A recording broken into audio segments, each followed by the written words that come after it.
Hello, everyone, and welcome to the Zach Drew Show. I'm Andrew Bellers. I'm going to be your host for today. Thank you so much for joining us. And I just want to start out today's episode by thanking everyone who's gotten involved in our fundraiser. For those of you who don't know, we are right now running the largest fundraiser we've ever done at the ministry. We're trying to raise a total of $120,000. Right now, we're just shy of about $70,000, so we're a little more than halfway there. But we've got a long way to go. We got another $50,000+ to raise in the next couple of months. So if you want to get involved, please get involved.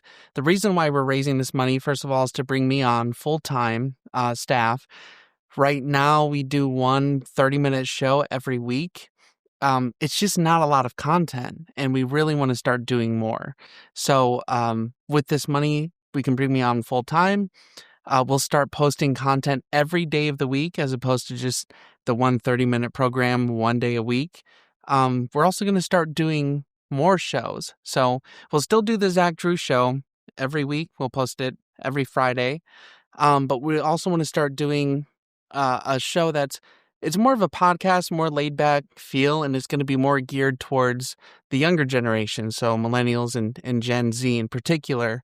And we also want to do another show that's going to be more of a Bible study where Zach will take a book of the Bible and just go scripture by scripture and really break it down.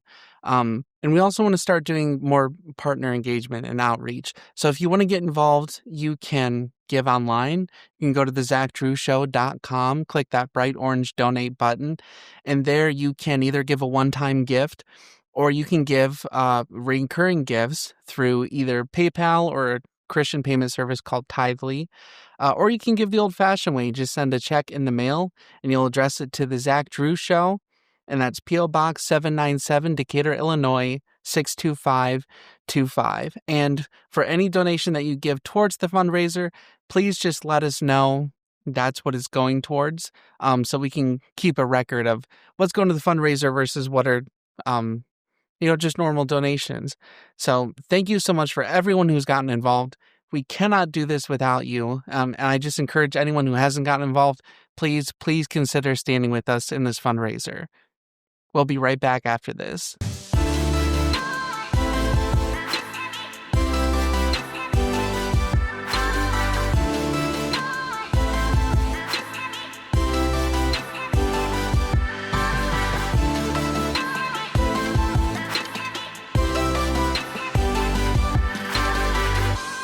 Today's going to be a little bit interesting. It's going to be a bit of a history lesson. We're going to dive back into some of the great awakenings in America and talk about where we are right now, socially, spiritually, and politically. But I want to start with this. You've probably heard this phrase uttered before, that we are in the most divided period in American history.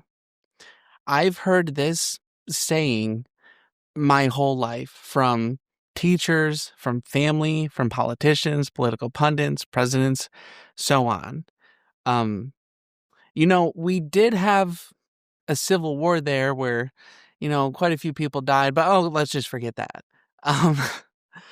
There really hasn't been a time in history since the Civil War where Americans have been killing each other en masse because of their beliefs or because of their opinions.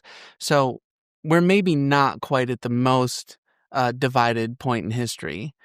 And maybe if you've heard this, you're starting to get a little tired of people saying the next civil war is coming.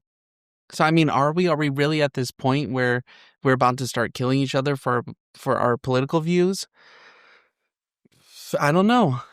Maybe we are. Maybe we're not. I'm sure some of you have gotten kind of tired of hearing that.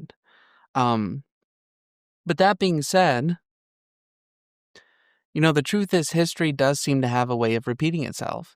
And God, as we've talked about a lot on the show, tends to work in cycles. And while it might be easy to brush off threats of a civil war as fear-mongering or clickbait, there is some truth here. So it does feel like we're inching towards the precipice of something. Maybe that is a civil war. Or maybe it's some kind of revival or great awakening. I don't know. But Jesus did warn us to be aware of the signs of the times in which we live. And things are shifting. Some things for the better and some things for the worse. So let's start with the better. I've got an article here from this week. Transgenderism is in rapid decline among young Americans. This is from a study from the Foundation for Individual Rights and Expression, or FIRE. It's their annual survey of undergraduate students. And the data was unequivocal. The share of students identifying as a gender other than male or female, that is, as non-binary, peaked in 2023 and has halved in the 2 years since. This is a stunning reversal in the culture that will reverberate through society and politics in the coming years. Now, I have another article. Greg Laurie, who you might be familiar with, Greg Laurie kind of launched his ministry out of the Jesus movement, which we're going to be talking about on this show, where he worked with Lonnie Frisbee and Chuck Smith. So Greg Laurie is set to hold a Harvest Crusade at the university where Charlie Kirk was killed, and over 10,000 are expected to attend. And the truth is, we are seeing a spiritual revival in the younger generation, specifically in Gen Z. And we've talked about this a little bit on the show, but we're seeing Gen Z turn away from some of these postmodern ideologies, this cultural Marxism, a lot of the far left indoctrination. They're turning away from that. They're not satisfied with it anymore, and they're turning to God. The generation that is most immersed in technology, raised on postmodern confusion, and bombarded with every possible deception, is turning back to God. Here's a quote. In the past, the younger generation tended to rebel against the religious norms of their parents. Young people's resistance to the rules and institutions of religion was assumed and expected, but that's not the case anymore.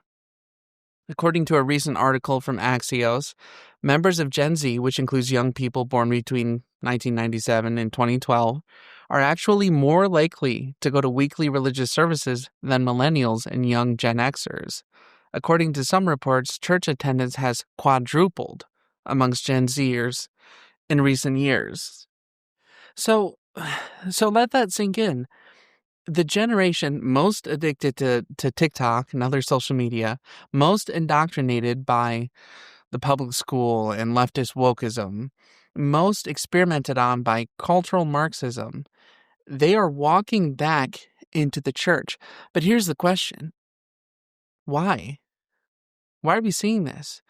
Why is Gen Z coming back to faith? Now, some Catholic dioceses have reported a 70% increase in conversions, many of them in their teens and 20s, and in large part young men. And yes, a lot of the growth is being seen in the Catholic Church. Here's a quote. In Britain, the percentage of people aged 18 to 24 who attend church at least once a month spiked from 4% to 16% in 2025. But listen to me. It is undeniably a good thing, okay, that people, especially young people, are turning their hearts back to God. As you know, we're not Catholic on the show. We're Protestant in faith. You know, we believe in sola scriptura, and there's a lot of beliefs of the Catholic Church that we don't personally hold. But if you are a Catholic and you have a genuine relationship with Jesus Christ, then we thank God for you. I mean, we may differ, but eventually we are going to meet each other in eternity. And what we're witnessing is it's not a denominational revival. It is a spiritual revival at its core. People are hungry, especially young people. They're hungry for the real, for the sacred, for the transcendent. And they're not finding it in this world's, empty promises. Here's another quote. While it's not just the Catholic Church seeing this growth, Catholicism in particular seems to be garnering unexpected interest from the youth. In an interview with Fox News, Gen Z influencer Isabel Brown explained that the time-honored traditions and unyielding teachings of the church appeal to young people who feel disillusioned with inauthentic forms of Christianity that sway with the times.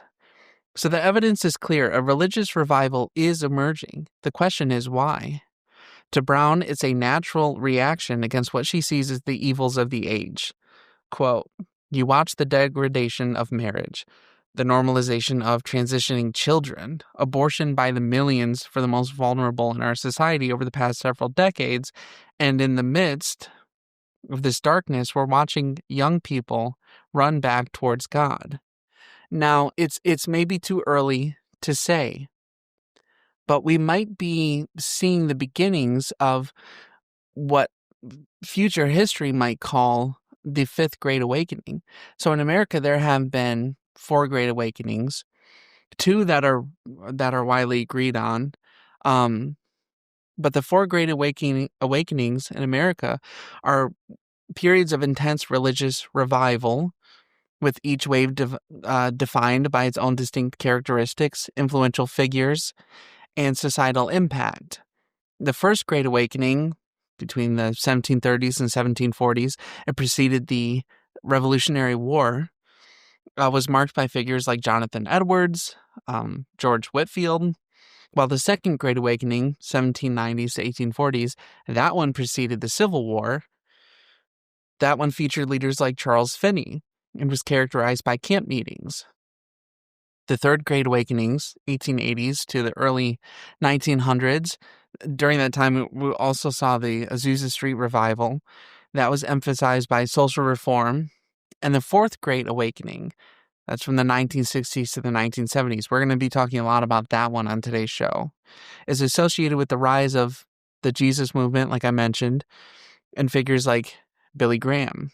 So the First Great Awakening was characterized by a surge in religious enthusiasm, with the first national revivals and the emergence of new evangelical denominations. And it contributed to the growing sense of equality among colonists, which helped pave way, like I said, for the American Revolution. And you'll see kind of a trend here. Second Great Awakening, that's the 1790s to the 1840s, it was fueled by the abolitionist movement, by instilling a belief that slavery was a moral sin and that individuals had a duty to act against it. This religious fervor inspired social reform movements, including the rise of abolitionism, the temperance movement, and the women's rights movement. Moving on to the Third Great Awakening. This began with a small prayer meeting that grew into a large-scale movement focusing on the idea of personal sin and leading to a new wave of social reform movements. And like I said, the Azusa Street Revival, which you're probably familiar with, happened during this time. And then the Fourth Great Awakening. The key figures in this one are people like Billy Graham, Fulton Sheen, Norman Vincent Peale. And this was characterized by a return to a more personal and charismatic form of worship, with many people seeking spiritual guidance. The societal impact was a period of intense spiritual and cultural renewal that included movements like the Jesus movement and the rise of the Christian right. So, I say all this to say, we may be primed right now to experience a Fifth Great Awakening in America. I mean, we're starting to see revival among the younger generation, and that's sort of the trend that we see in all of the Great Awakenings of American history. And by the way, a lot of the elements that were present during the last Great Awakening, the Fourth Great Awakening during the 60s and 70s, those elements are here now. And maybe you haven't noticed. So this brings me to the portion of the show where I'm going to start drawing some parallels between a couple of key historical figures, one of them being Donald Trump and the other is President Nixon. Now, there are a lot of people who are drawing comparisons between the two. Most of them are derogatory. But, Nixon kind of has an infamous reputation and was a figure that was always kind of taught to me as being a criminal. And maybe that's because the left has, you know, um, for my whole life owned the media and the public school system. That might be a part of it. But about a year ago, I watched a clip from Tucker Carlson on the Joe Rogan show that kind of gave me a different perspective on this. And I want you to watch it right now. Time. I mean, if you look at what happened to Richard Nixon, which I, of course, did not understand at all, Richard Nixon was taken out by the FBI and CIA, and with the help of Bob Woodward, who was a Washington Post reporter who had been a naval intelligence officer working in the White House, working in the Nixon White House. And then he shows up like a year later, and he's this brand new reporter. He'd never been a journalist at all. He's a naval intel officer, the famous Bob Woodward we all revere. And he's at the Washington Post, and somehow he gets the biggest story in the history of the Washington Post. He's the lead guy in that story. Well, I worked at a newspaper. I've been in the news business my whole life. That is not how it works. You don't take a kid like his first day from a totally unrelated business and put him on the biggest story. But he was. He was that guy. And who is his main source for Watergate? Oh, the number 2 guy at the FBI. Oh, so you have the naval intelligence officer working with the FBI official to destroy the president. Okay, so that's a deep state coup. What else? How would you describe that? If that happened in Guatemala, what would you say? And yet the way it was framed and the way that I accepted for decades was, oh, this intrepid reporter fought power. No. This intrepid reporter, Bob Woodward, was a tool of power, secret power, which is the most threatening kind, to bounce the single most popular president in American history, Richard Nixon, from office before the end of his term and replace him with who? Oh, Gerald Ford, who sat on the Warren Commission. Now, how did Gerald Ford get to be Richard Nixon's vice president? Well, because Carl Albert, the Democrat Speaker of the House, told him, you must choose him. We will only confirm him when they sent the actual elected vice president away for tax evasion, Spiro Agnew of Maryland. So you have a complete setup, like an Gerald Ford, the only unelected president in American history, actually sat on the Warren Commission. Something else that I accepted at face value until I looked at it, and I was like, that's completely insane. You didn't want to interview Jack Ruby in your investigation of the assassination? Okay, you're fake. Yeah, he was on the Warren Commission. And so, sorry for the long story, but the point is, like that happened in front of all of us, but the way it was framed cloaked the obvious reality of it. The people who broke into the Watergate office building, from which the name is taken, Watergate, I think it was 6 of them or 7 of them, all but one was a CIA employee. That's real. It's like, look it up on Google. So the whole thing, Richard Nixon was elected by more votes than any president in American history in the 1972 election.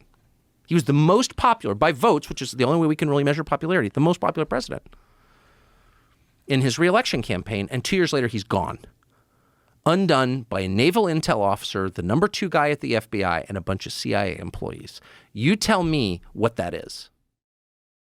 I mean, so that was information that at least had never been presented to me like that before.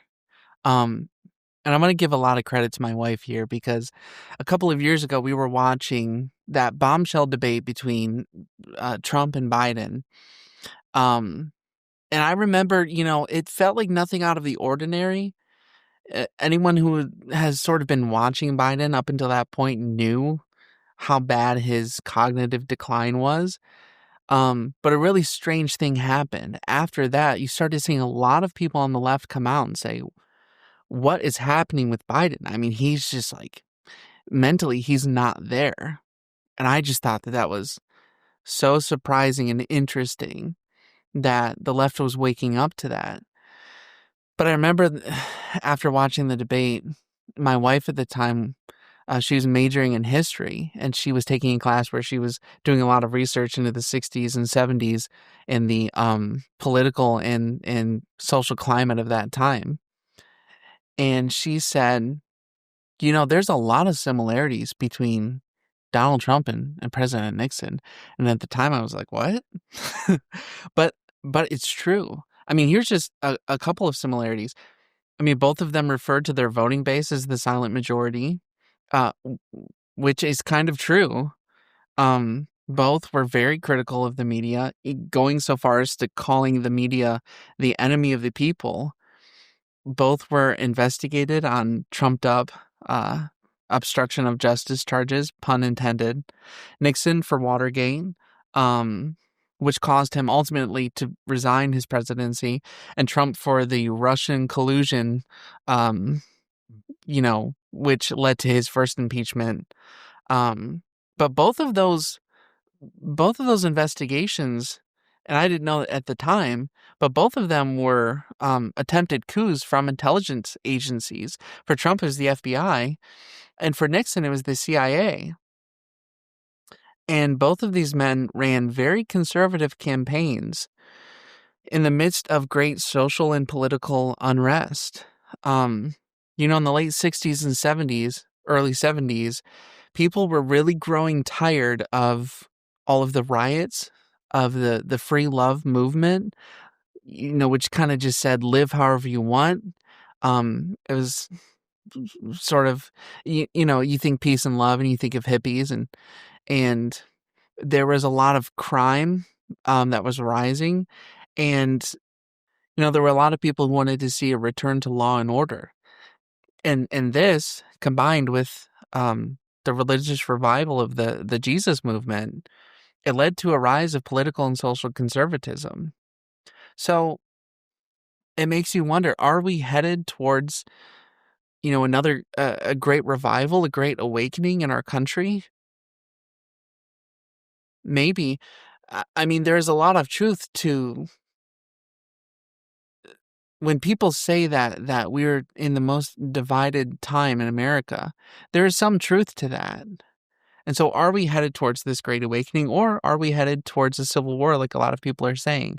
I want to play a clip right now from Glenn Beck, who talks a little bit about that. So if you take what Fetterman said yesterday about how people are cheering for him to die on the left, and then you couple it with something that was on the Joe Rogan show on Tuesday, he was saying that the reaction to the death of Charlie Kirk makes him think that the U.S. is closer to civil war than he thought. Let me quote him. He said, after the Charlie Kirk thing, I'm like, we might be like at 7. This might be like step 7 on the way to a bona fide civil war. Charlie Kirk gets shot and people are celebrating. Like, whoa. You want people to die you disagree with? Where are we now on the scale of civil war? Well, let me go over the scale of civil war because it's sobering. Now, none of this has to be true. If we wake up and decide, I don't want to do this anymore. Okay, here's step 1. Step 1, loss of civic trust. Every civil conflict begins when people stop believing that the system is fair. Are we there?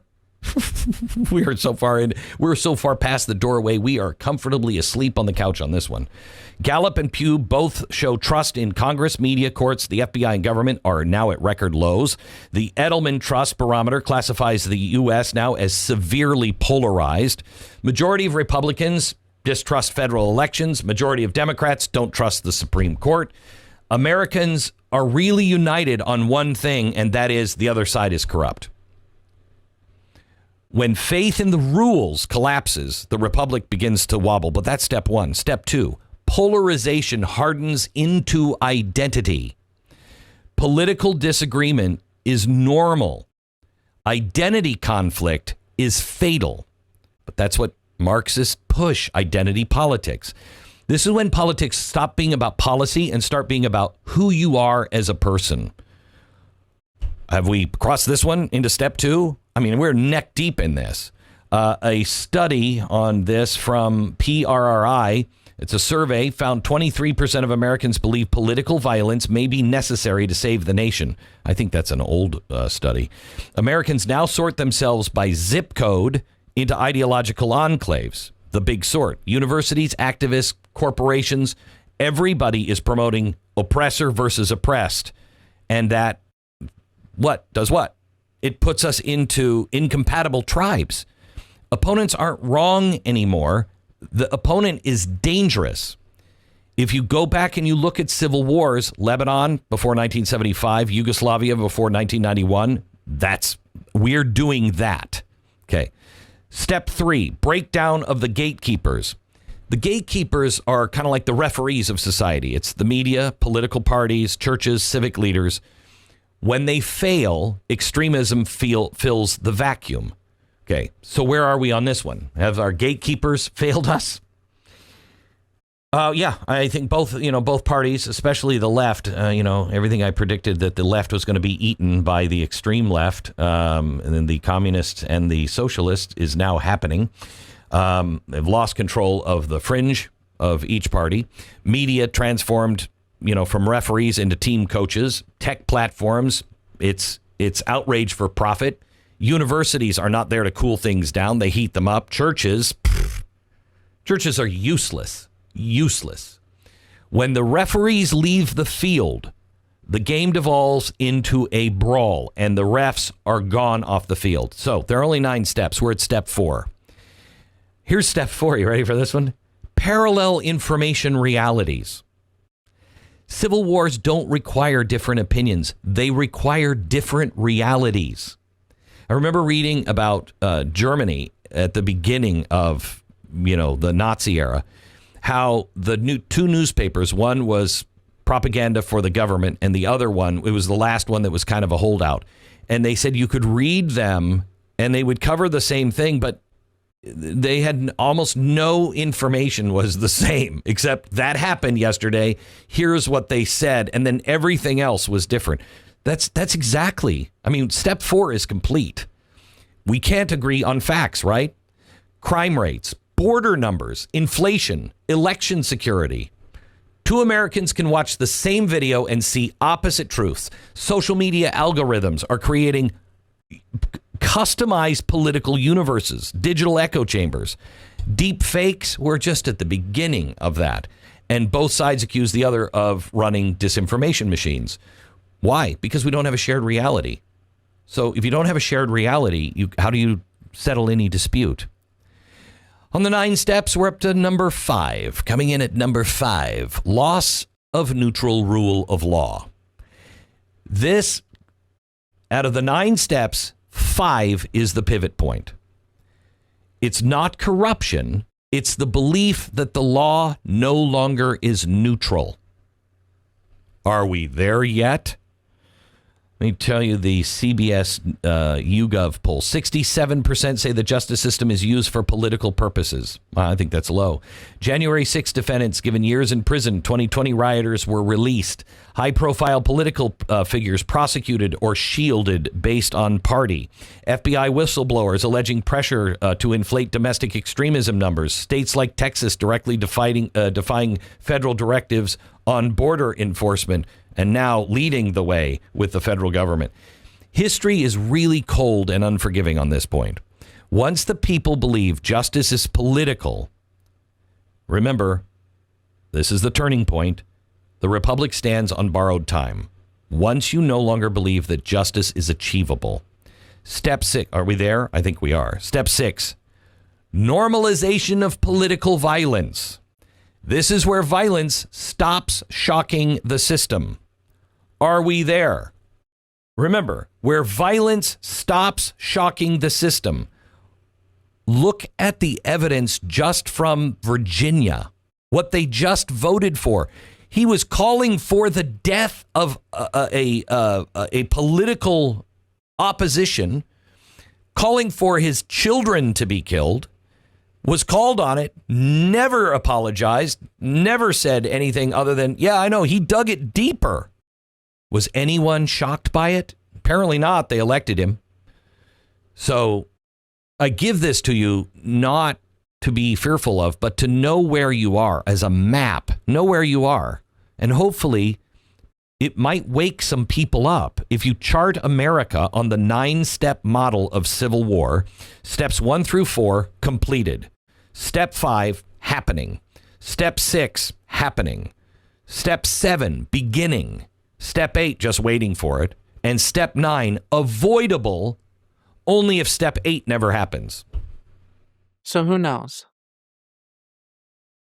The First Great Awakening preceded the American Revolution, and the second one preceded the Civil War. So it could be both. We could be in the midst of a great revival that will lead to a great awakening across the nation. And it might also be leading us into a civil war. We don't know. What I do know is that right now, the fields are ripe for harvest. Like Jesus said, the fields are ripe for harvest, but the laborers are few. And so Jesus warned us to be aware of the signs of the times in which we're living. And we don't want to miss that great revival. If the fields are ripe for harvest, then we should be taking advantage. As believers of Jesus Christ, we should be working to bring in that young generation that is hungry, that is seeking for truth, that is seeking for the transcendent, that generation that is not satisfied with what they've been getting from the world. It is time for us to step into that.